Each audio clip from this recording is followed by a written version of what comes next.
Salam,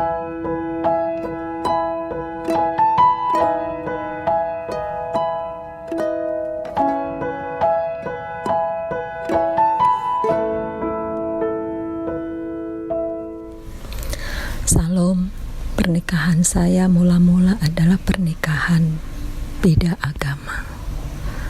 Dengan berjalannya waktu, dengan perbedaan agama, kami bisa disatukan lagi dengan satu agama dan diteguhkan di gereja. Saya mengucap syukur, Tuhan sangat baik. Perjalanan pernikahan kami begitu baik. Suami baik, anak-anak baik, dan kami diberkati luar biasa. Suami yang begitu mencintai saya, begitu mengasihi anak-anak. Apapun yang kami minta, apapun yang kami perlukan, selalu dipenuhi dan selalu dipenuhi. Keluarga besar kami begitu baik. Kita semua keluarga besar suami, kita berkumpul bersama-sama, sering pergi bersama-sama. Sampai pernikahan kami berjalan memasukin yang ke-15 tahun. Terjadilah prahara pernikahan kami. Waktu itu saya melihat perubahan dari suami saya, yang awalnya begitu perhatian sama keluarga, sama saya, sama anak-anak. Saya perhatikan makin hari makin cuek dan makin hari makin tidak peduli dengan kami. Dan suatu saat, detik itu, saya berdoa sama Tuhan. Tuhan, apa yang sedang terjadi di dalam prahara pernikahan kami? Dan Tuhan singkapkan, ternyata suami saya punya simpanan, punya perempuan lain. Saat itu saya tidak menyangka suami yang begitu mencintai saya, begitu perhatian sama anak-anak, ternyata di luar ada perempuan lain. Hatiku hancur, hatiku kecewa. Sampai waktu saya mengetahui semuanya itu, saya jatuh sakit. Saya tidak berjalan selama 1 bulan. Tapi kalau saya pikir, kenapa saya harus seperti ini? Gimana anak-anak saya? Waktu itu saya berobat kemana-mana, tidak kunjung sembuh.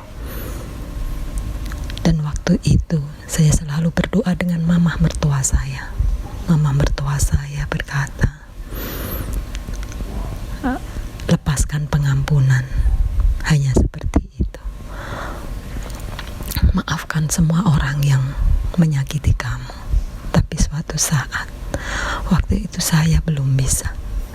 Suatu saat ada hamba Tuhan juga mendoakan saya bahwa saya harus melepaskan pengampunan kepada orang yang menyakitin saya. Lepaskan pengampunan. Saat itu terbesit di dalam pikiran saya bahwa itu adalah suami saya dan perempuan itu. Waktu itu tidak bisa. Tapi saya berdoa terus, Tuhan mampukan saya, mampukan saya.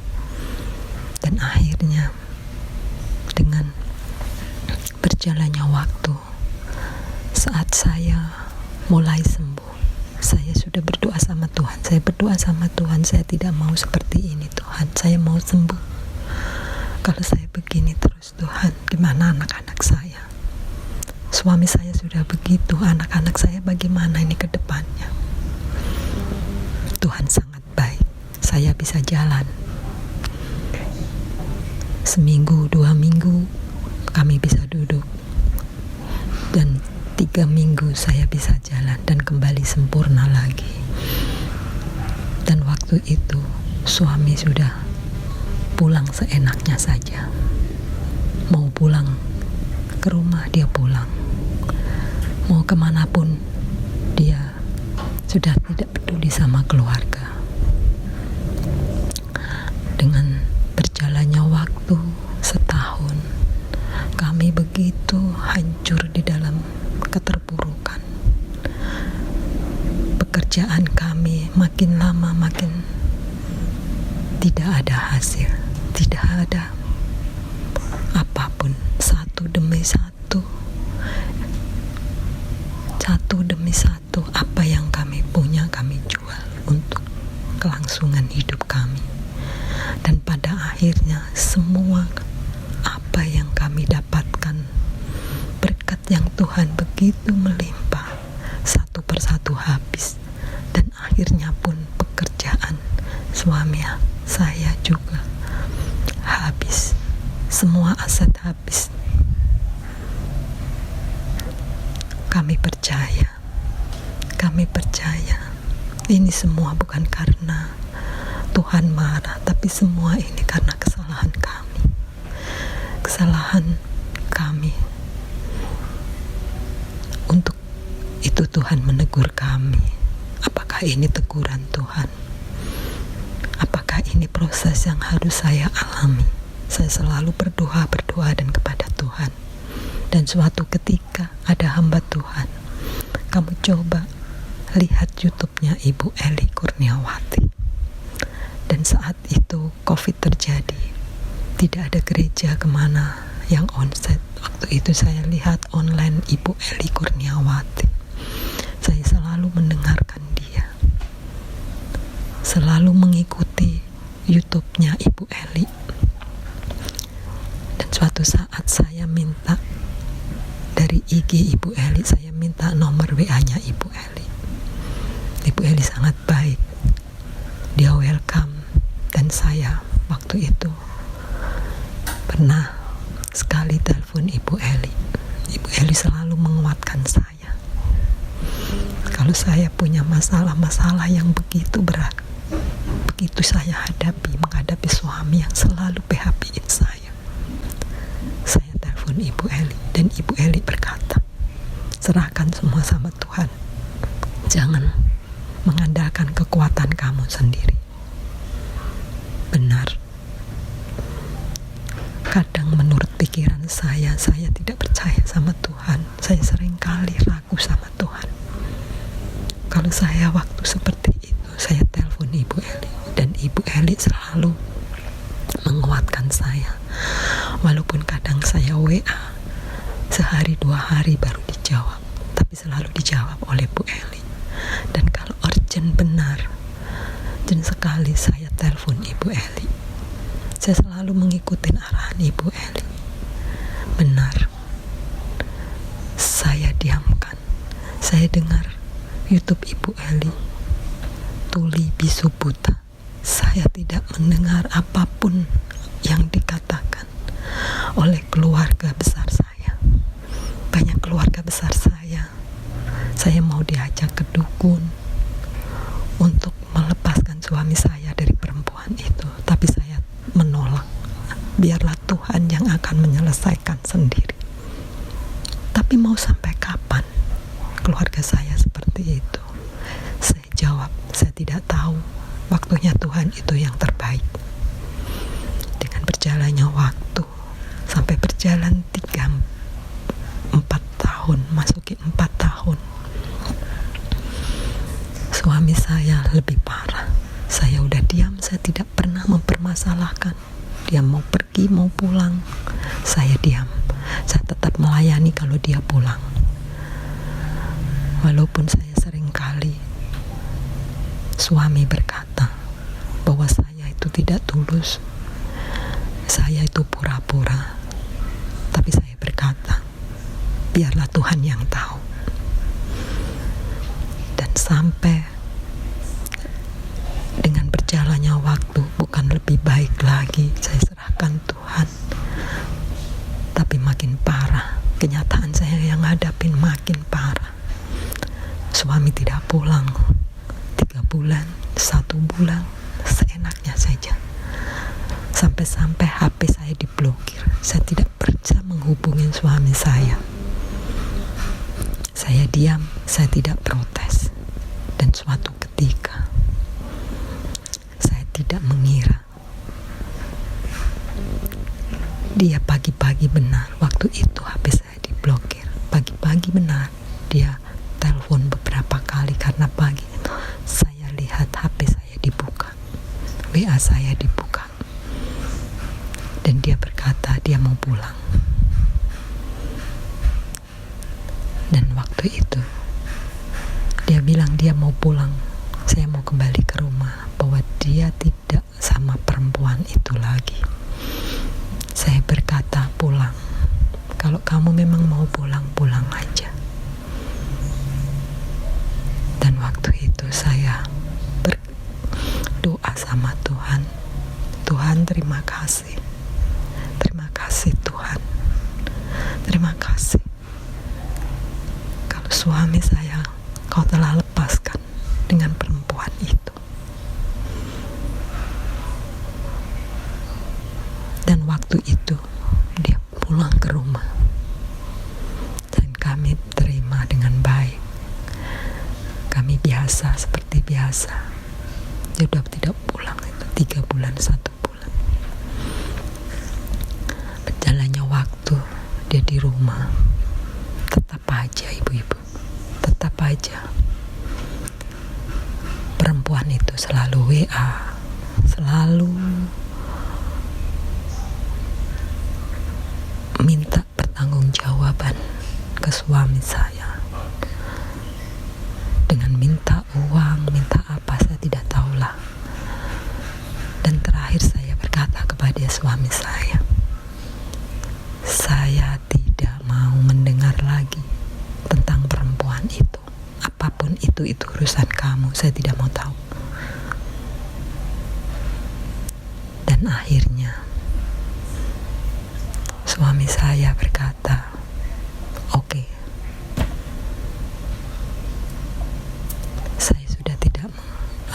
saya sudah tidak mau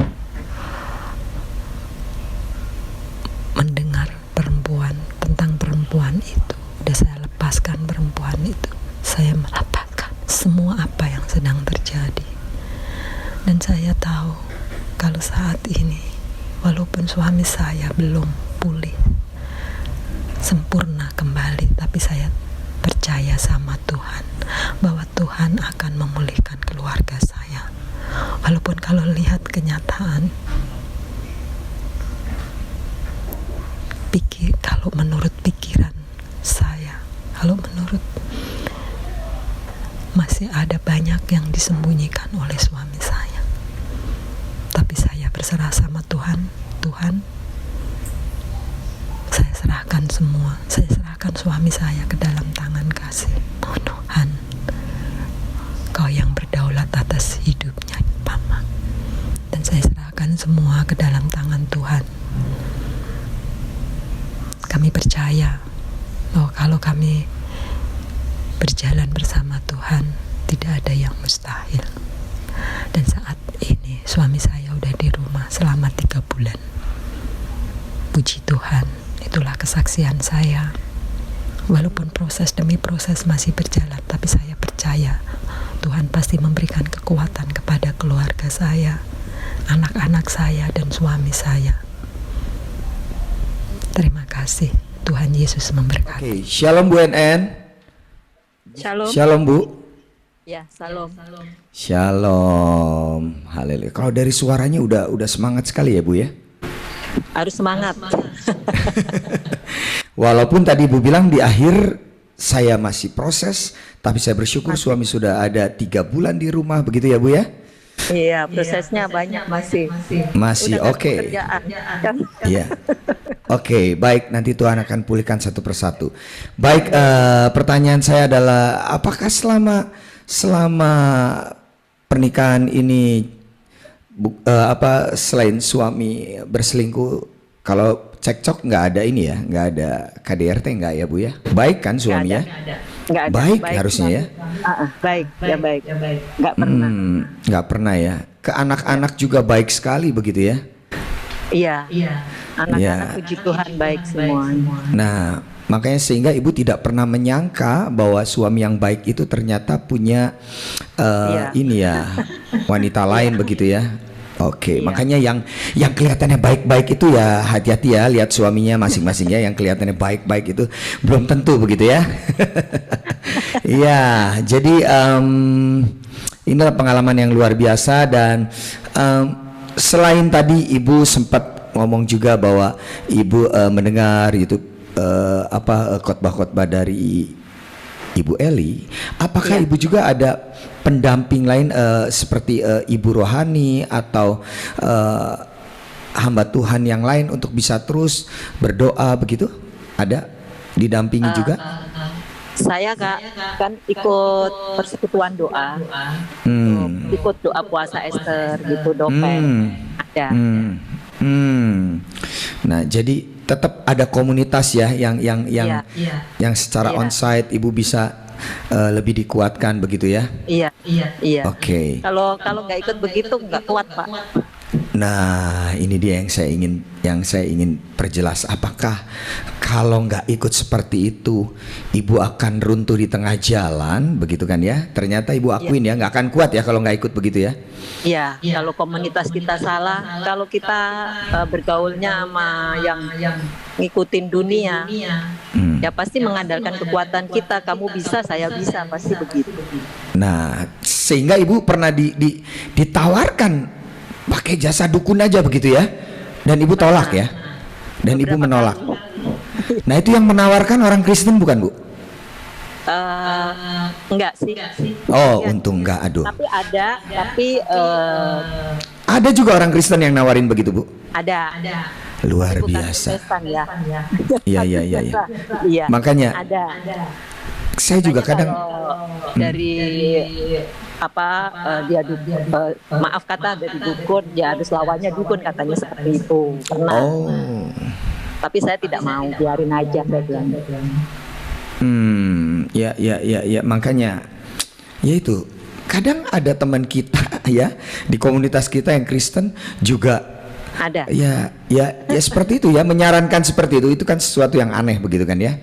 Tapi untung Ibu menolaknya dan tetap percaya bahwa proses ini akan Tuhan selesaikan dengan sempurna begitu ya. Amin. Nah, selama 3 bulan ini perubahan apa yang terlihat? Karena kan tadi Ibu bilang suami itu baik gitu ya, tapi ternyata punya wanita lain. Nah, perubahan apa yang paling terlihat jelas selama 3 bulan ini dari suami? Sekarang lebih perhatian. Lebih perhatian lagi. Ya, ke anak-anak. Waktu itu kan awalnya ya perhatian, terus ada kejadian seperti itu, dia cuek gitu. Anak-anak mau apa diem aja, tidak peduli lah. Tapi setelah di rumah dia ya sadar, bilang, oh ya kok selama ini aku diemin anakku yang begini, yang seperti ini aku diemin. Jadi lebih perhatian lagi ya. Ya, terus kadang namanya ini mau diajak doa bareng, kadang nggak mau. Ya saya tetap kadang ajak doa. Kalau nggak mau ya udah. Ke gereja gimana? Ke gereja, ibadah ke gereja bareng? Selama waktu dia ada seperti itu tidak pernah mau. Walaupun 3 bulan di rumah sekarang ini pun tidak mau pergi sama-sama. Belum. Oke, baik. Kita percaya nanti. Ya, tadi Ibu ajak doa begitu, nanti lama-lama bisa ibadah bersama-sama ya ke gereja juga ya. Itu keinginan kita. Ya, oke. Baik, untuk pertanyaan terakhir, anak-anak ini sudah dewasa semua? Anak-anak masih yang paling kecil SMP kelas 3. Oh, oke. Tapi mereka cukup mengerti dengan keadaan ini ya. Mereka bisa terima dengan baik papahnya lagi untuk bisa ada bersama-sama di rumah lagi begitu ya. Puji Tuhan, semuanya baik sih, karena dari awal saya kasih tahu. Awalnya nggak tahu, terus saya kasih tahu pelan-pelan. Ya anak-anak jadi ya bisa terima. Ya bisa kadang terima. Bilang kadang ya namanya anak kadang ya ada jengkelnya. Oke. Baik. Yang terpenting sekarang terus ada progresnya begitu ya, puji nama Tuhan. Baik, terima kasih sekali lagi Bu NN yang sudah bersaksi buat kita malam hari ini. Dan saya ingin sedikit klarifikasi, kalau Ibu Eli tidak menjawab 1-2 hari itu biasa Bu ya. Karena kalau Ibu lihat itu chatnya di WA, di Instagram DM-nya ratusan bahkan ribuan ya. Itu haleluya, puji nama Tuhan. Jadi Ibu sabar saja. Kalau masih masih nggak dijawab, teleponnya nggak diangkat, sabar saja, nanti akan juga Iya. dijawab ya. Pasti Baik, dijawab. pasti dijawab ya. Oke. Iya. Terima kasih Bu NN, selamat malam, salam buat keluarga semua, Tuhan Yesus memberkati. Yesus memberkati. Amin, amin.